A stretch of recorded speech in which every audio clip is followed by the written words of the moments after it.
Welcome to the Scottsdale Vibes podcast. I'm Alicia Haygood. Here we are. We're just past Halloween. We made it. Everything is happening. We are full swing Scottsdale. We are seeing a full city, which means what's going on with the market? I know that's everyone's dying question, which is why I have my favorite real estate agent, Sean Shackleton, with me today. Sean, welcome back. It has been a busy month for us. October has been crazy.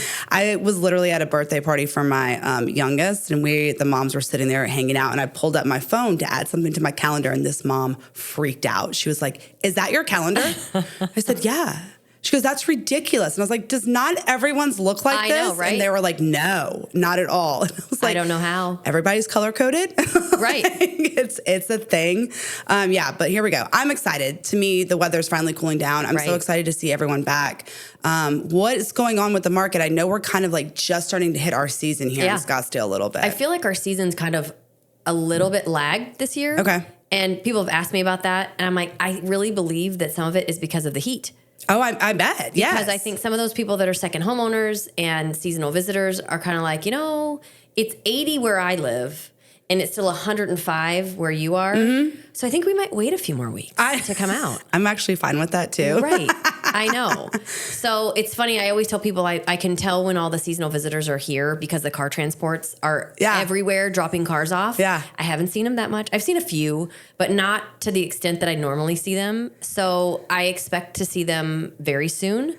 Again, I've started to see them kind of start picking up. We had Jeremy Mueller on earlier this month, and he was saying he's having the insurance is kicking back in and all that now here in town for the same reason. I have a neighbor who's Canadian, and he got back probably like mid-October, which is around the same time, but sometimes he'll come like after Halloween. So I'm surprised he got back this early this year, but something. Maybe they're getting colder up there. So I talked to a family member that's in Wisconsin, and she's like, it's still 80 here, which is really crazy. She's like, we're still eating outside.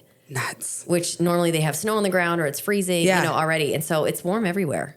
Ugh, I'm not done. Just us. Although we are a little warmer. We are a little warmer. So what's going on? Like, what are we seeing? How is the shift working right now? I feel like I see more houses for sale than I have in the past, but there's still not an influx from what I'm seeing driving around. So not really. I mean, it really is going to be really area specific. Okay. On where what are the some of the hot areas right now? Well, I mean, Scottsdale's still in a slight seller's market versus, some of the other areas around the valley, where some of them are in a balanced market and some of them are actually in a buyer's market. But Scottsdale as a whole is in a slight seller's market, which is good for Scottsdale. I feel like it is going to sit right there for the most part. But one of the big things is that after the Fed reduced the Fed funds rate 50 basis points the last time that they met. We talked right before then, that's right. Yeah. I feel like a lot of people were really expecting the interest rates to go down, which what people don't realize, like it went down before they met because everyone was anticipating that reduction.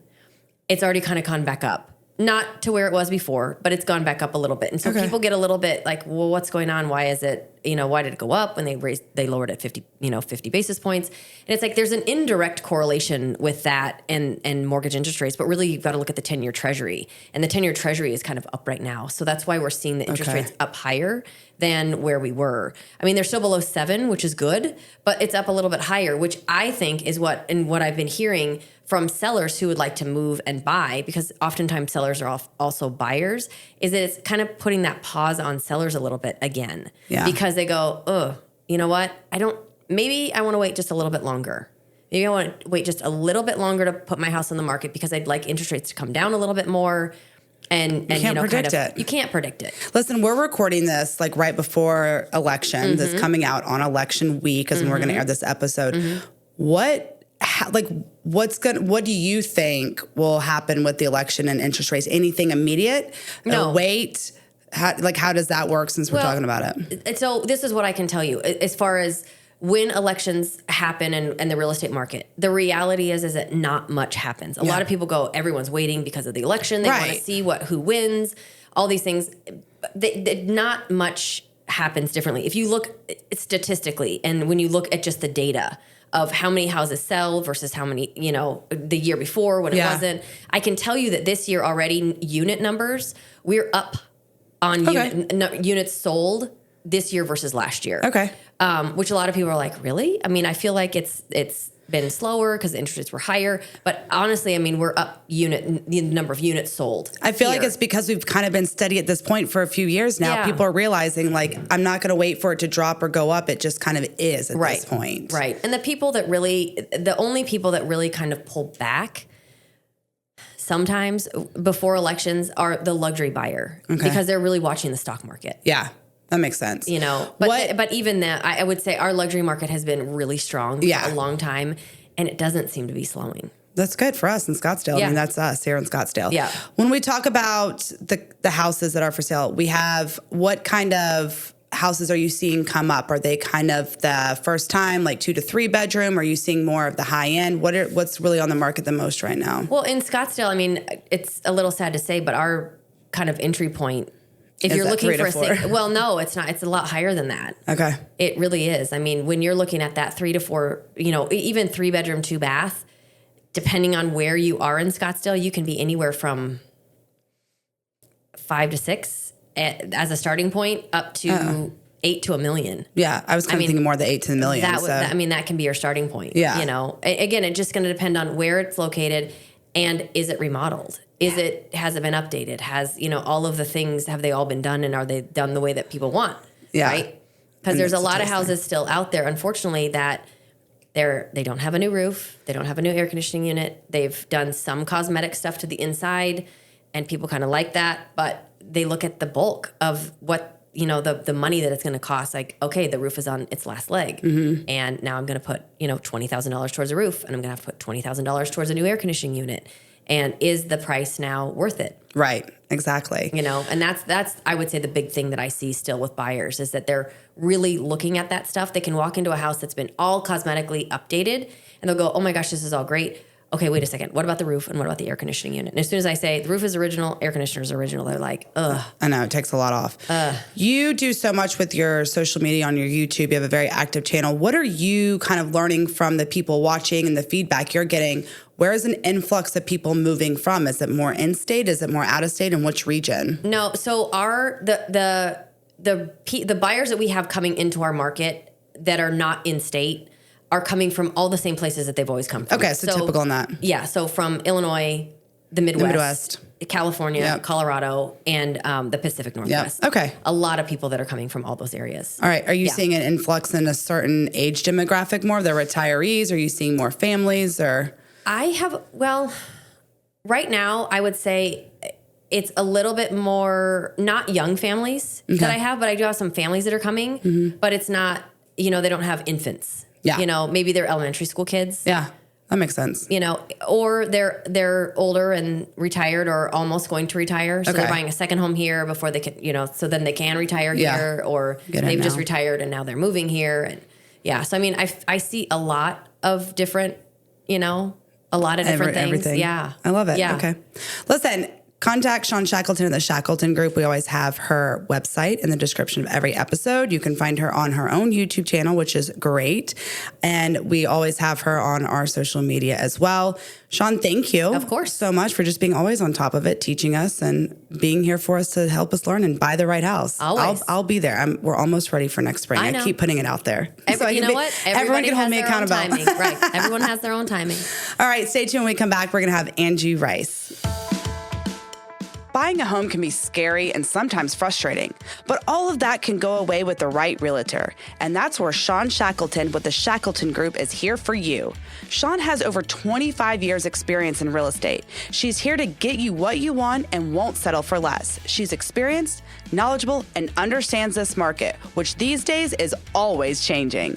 Take the stress out of your next home purchase by calling Shawn at 480-734-7277. You can also find her at theshackletongroup.com. Angie Rice has lived all of her adult life here in Scottsdale, and she really has always appreciated how the community supports one another. So after a stint of working in corporate America, she chose to start Boutique Travel Advisors with the caveat of still giving back to the community. And that's where this year's annual gala, Navigating for a Cause, came about. As a huge advocate for mental health myself, you've heard me talk about it. I'm such a proponent for it. Everyone needs a therapist. I got one for you if you're ready. I'm really excited to talk about this year's event and how they're going to bring awareness to help those in need. This year's recipient is PTSD Now. It's a Nevada-based nonprofit for a mission to radically improve the veteran mental health care system and reduce suicide among our U.S. military personnel. And they're going to do this by advocating for better prevention, identification, and treatment of depression, stress, and PTSD, post-traumatic stress disorder. So I will probably cry at least 5 times. I'll try to hold it together. I'm getting better. But Angie, thank you for doing this. I mean, I'm so excited to hear, but I already got goosebumps. We haven't even started the interview yet about the purpose in doing this. So let's just start at the beginning. You were done with corporate America. You played a great role. You did your stint, but you've always still had that niche, that earning to like give back. So how did these two passions of travel and community giving to one another kind of come together? For me, it was really natural to want to pursue the nonprofit arena. I grew up in an environment and in a family household where we volunteered our time. My parents were great examples. Same. My grandparents, my aunts and uncles. So it was always part of my day to day. Yeah. I was raised the same way and I love that. Yeah. So being able to have the ability as an entrepreneur to weave that into your business, that was a priority day one. I retired from corporate America.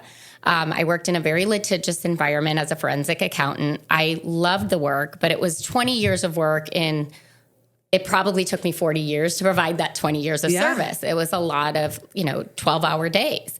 And I really wanted to look at my profession, start a company where I was pursuing my passion for travel, and much credit goes to meeting my business partner who was beginning a travel business. Okay.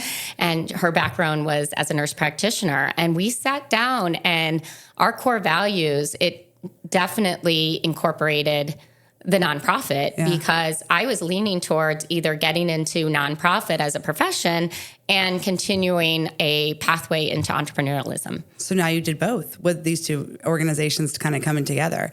So I too was brought up that way. And I don't know about you, but as a little kid, sometimes you're like eye rolling and dreading that you have to go do something on a Friday night for someone else other than yourself. But the feeling I have as an adult that what I was doing at an elementary and middle school and high school age has never left me. And so I'm so thankful that I had that opportunity. Get teary. But let's talk about this year's event, Navigating for a Cause. Tell me about the event. We'll talk all the great things. Then we're going to dive into the purpose, the recipients, and how you kind of came up with this organization. We started this concept before the pandemic. Our agency started in 2017. That's when we launched. And our first event was in 2019, and we meant to continue it, but things changed, and particularly in travel. We were in a feet or flight mode where we had to determine whether we could continue our business. And that was very disheartening because we spent a lot of time building it up, building a brand, acquiring clients. And we really had to say, how are we going to succeed and weather this storm? So it did put our event planning on hold. But when we did our first event, we partnered with Amanda Hope. And it was just the type of event that allowed us to really appreciate what we do as professionals, because giving back gives you that motivation. And we knew that we were going to put on an event this year that allowed us to really mark this as an annual event. We will host Navigating for a Cause in the Valley year after year. I love it. And our goal in choosing our partners, we have pillars of community. And for example, one of our pillars is connection. You can find this on our website. And it's important when you're a small business and you're trying to give back. We cannot give back in the way that big corporations can give back. But connection is one of the ways that we can give back to have a more profound effect. And knowing that we're a small business, we also want to partner. We support a lot of different charities, large and small. But with Navigating for Cause, we want to help support the events that need a platform so that we can help them launch their next event. So every year we'll pick a different nonprofit, and we hope that this event creates some new exposure, new awareness, as well as fundraising, so that each year our beneficiaries can launch their own events successfully. You really are giving them the stepping stones to success. You kind of look, you do look for those smaller nonprofits to help give them a voice, it sounds like, in that sense. Let's talk about this Pillars of the Community that you all started. That's really how you find your organizations that you're going to do for the gala each year, for the fundraiser? Correct. And we do other fundraising throughout the year.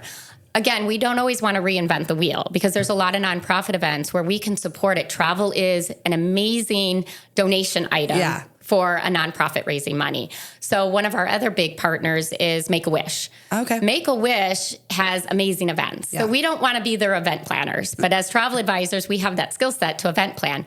But instead, we want to help curate live auction items for their events and silent auction items to help raise money and allow their volunteers to focus on other things. Perfect. Okay. But with our event that we have year after year, because we are the event planners and we are helping alleviate that responsibility of putting on an event for the nonprofit, we really look to find those nonprofits that need the venue to bring the community together. And with Navigating for a Cause and choosing PTSD Now, the cause is just more people should be supporting the military. More people should be supporting PTSD Now. And I think each of us have experienced someone, or maybe even personally, what it feels like to go through the aftermath of a PTSD diagnosis. And so when our clients, Craig and Julie, shared their story with me and the disheartening effects of PTSD and having their son serve in the military, and unfortunately, Chase looked for help and he received help, but there weren't enough resources. And unfortunately, he did take his own life in September 2019. And when you work with nonprofits, and oftentimes the founders of these nonprofits are the victims of the very reason why we have this cause. And so for me to be able to use Boutique Travel Advisor, and we couldn't do it without our suppliers, first and foremost, just like when your advertisers help allow you the opportunity to run a podcast and a successful magazine. Like, thank you to Silver Seas and to our other sponsors. But to know that these nonprofits are the founders and they're the ones, they're not going to be able to bring back their son, unfortunately. No matter what effort, it doesn't bring back Chase. But it helps other families to provide resources to those families so that they're not in these situations. Knowing that our military has a much higher probability of receiving a PTSD diagnosis, Julie and Craig and PTSD Now is advocating for the preventive care and resources that are needed so that people look for those signs associated with PTSD so that we can hopefully avoid those diagnoses. All right. I did not bring tissues in here, so we need to, both of us. It is, I mean, I would say the majority of these organizations are started by the victims in that sense. We can't relate to a problem, number one, if we haven't experienced it, to know that it needs help, right? So thank you to all of you out there who start these kind of organizations and these nonprofits, because you are teaching us at the same time. You know, our military men and women go through something I can never fathom. I won't even make it through boot camp. I'm very sure of that. So thank you for all that you do. But I agree, we don't take care of our own, you know, when they come back. And this is a sign that we are seeing more and more and more now, especially after everything that our world is going through with our soldiers all over the world. I am very thankful for everyone that comes home, but I also do get concerned about all of them. We've all seen a military veteran, some form or fashion, come back not the same, you know, and the ones that seem to be the same are always hiding something, and they'll tell you that eventually, you know, like, well, I don't talk about that for a reason. We're not dealing with our problems, and that think that bringing awareness to mental health, talking about it, like we talk about how what we had for dinner last night needs to be the new norm for this. So for Craig and Julie to come and start this organization for the memory of their son, to make sure no one else feels something, is something I could never fathom, and thank them at the same time, you know?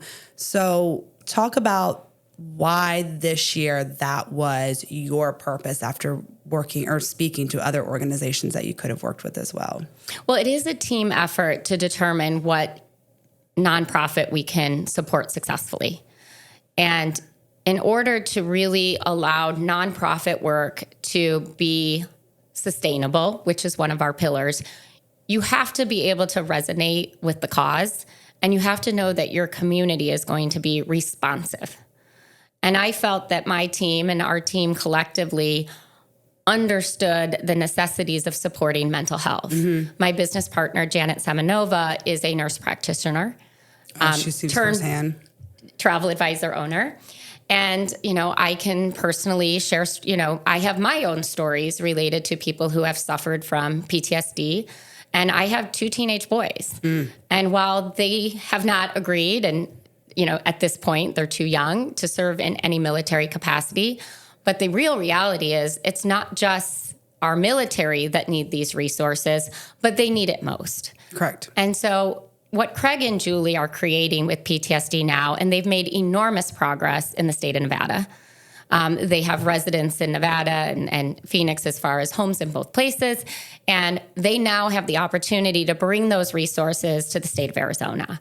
And this is a political time in our country, right? I didn't realize it. And November is known for politics. Yeah. But it's also known for our veterans. Yeah. And, just to take a moment to just recognize that if right now we have a lot of this political unrest, let's not lose sight of we do come together when there's a military need. We do. And there is a severe military need for us to support mental health. Mm-hmm.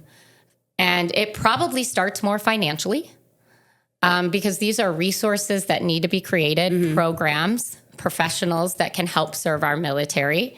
And we're dealing with a lot of red tape with the military. It's not a straightforward process to getting this curriculum into the military. Right. And Julie and Craig can attest to that. So we need congressmen, we need mayors, we need the local community to understand that this is a community initiative to bring these resources to our military. And I hope that Navigating for a Cause can help with that communication. Listen, if there's one thing I have learned, the power of a small but mighty community can do some work and make a huge difference. So do not think that listening to this episode, I feel for them, you can do something. And I love your point, Angie, of writing to your congressmen, state senators, your local representatives. What are they doing? Ask them. That's their role. They have to answer. Ask them what they're doing. Come to the table with solutions. Come to the table with suggestions. Talk to them about this cause and why it's important to you. We can do more together if we all just take time. And I also feel when I got into the position of being more in the community, someone asked me, and I never thought about it. They're like, what's going to be your cause? What do you mean, what's my cause? I don't know. And they're like, no, you have to have a cause. Like, you will learn here in Scottsdale, because I've only been here just over 5 years, you will learn everyone has a purpose or a cause and everyone has something to give back. I never heard of that. And I think that it just speaks volumes to the kind of people we have here in Scottsdale. So my cause was mental health, because I've suffered my own mental health in the past during typical teenage years, During the COVID era, I definitely was depressed from being not around people like I like to be so much. So when I started taking care of my own mental health, I was like, tell the world about it. So I tell everyone. I see a therapist constantly because I love it. She's my dear diary, I like to say. I talk to my kids about it, my husband, we do this. And we have to take the stigma out of it. And for our military, veterans who come home with this awesome, they're badass. There's no other way to explain them. For them to be like they feel like they can't ask for help is what just shatters my heart. And having the resources that allow family members to be able to look for the signs and how to address and ask those questions correctly, it takes education and it takes professionals to educate the families and friends that can bring that support to our militaries and other people suffering from PTSD and related diagnoses. And it starts with a conversation like you and I are having today. It starts with bringing awareness to these causes that you all are and many more people are doing. So thank you for all of that. I appreciate that. What are some of the things that PTSD Now is doing? I know getting through that red tape is difficult. We've all had problems. What are some of the things and agenda items that they're currently working on to get those passed and changes made? They have programs in place that really focus on the preventive care. Their goal is to allow for a training program to be available to anyone entering the military before they go on active duty.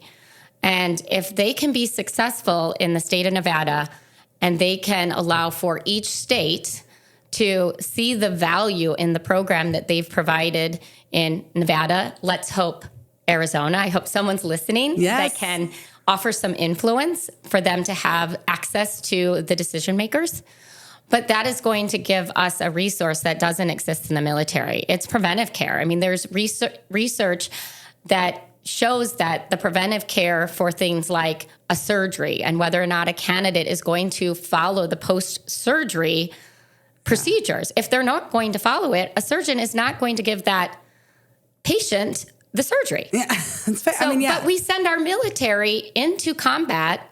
Chase served in Afghanistan without resources to allow him to understand the consequences of the experiences. And these are real symptoms that affect our military, and we're not educating them on how to cope and how to help prevent these measures. And PTSD Now is, Julie and Craig have really utilized their own resources, but it's about time that our community steps in and provides the support and advocacy that they need to create a national program across our entire military, as well as giving that program to veterans and their families to improve situations that led to PTSD. Let's lower those numbers. Yes. And let's give the resources to those that are still suffering so that we can have less effects. When you sign up, you get pamphlets, you get brochures, you get a whole folder of stuff that needs to be in there. You know, it can be as simple as that to inform people what you're getting into and how there's help in all which ways, because they have help for everything else, you know, or so many other aspects of that.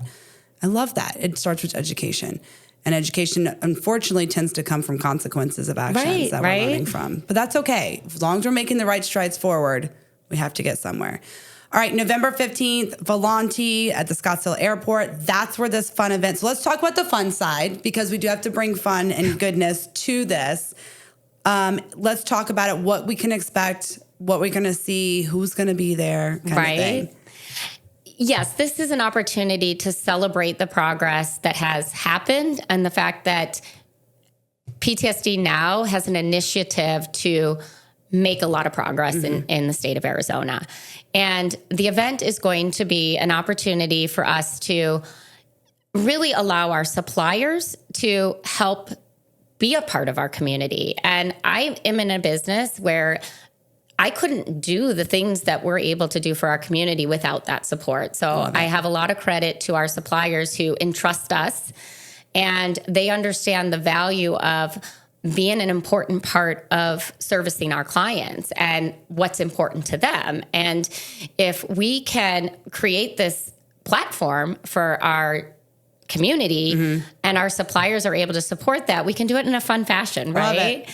And we really are able to bring our community together. And thanks to our suppliers, Silversea, HX, and Abercrombie and Kent, and Sea Dream, we have quite a few suppliers. We can't name them all. But they entrust us that our clients are kind-hearted and they show a lot of gratitude, and they happen to travel. Yeah. So it's really an opportunity to allow for some fun music. We will be auctioning a Sea Dream cruise, which will be fun.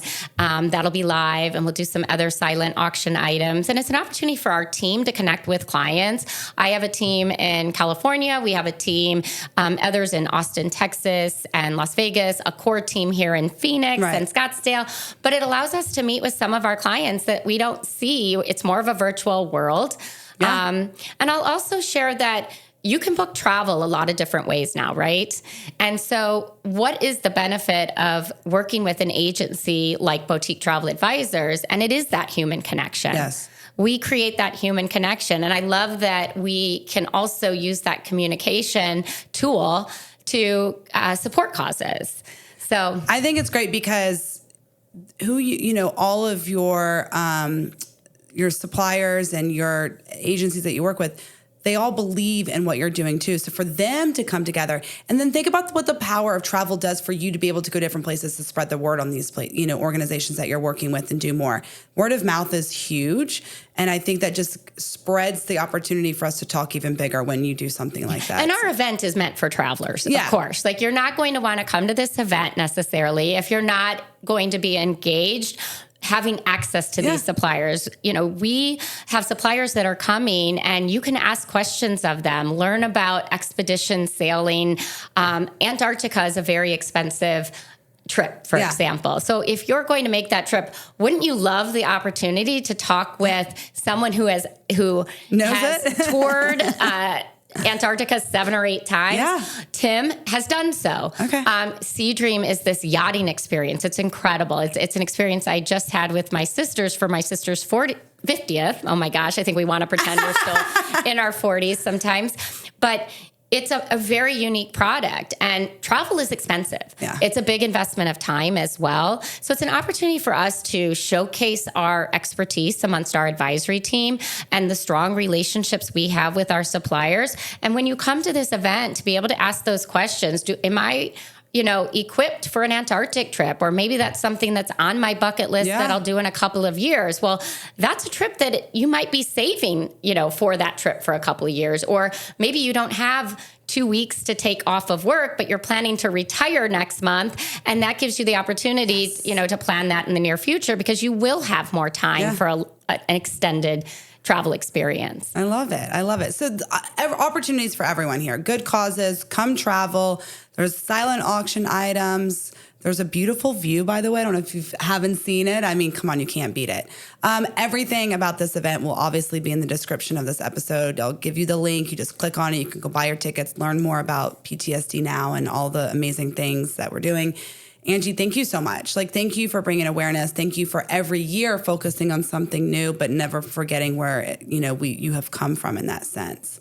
So before we leave, I will end on a lighthearted question. What is your favorite Scottsdale vibe?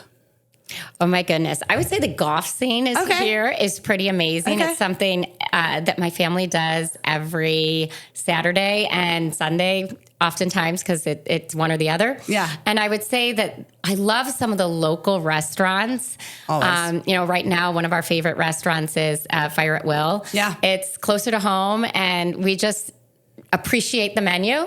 And some of these local favorites are not necessarily on the touristy scene of Scottsdale.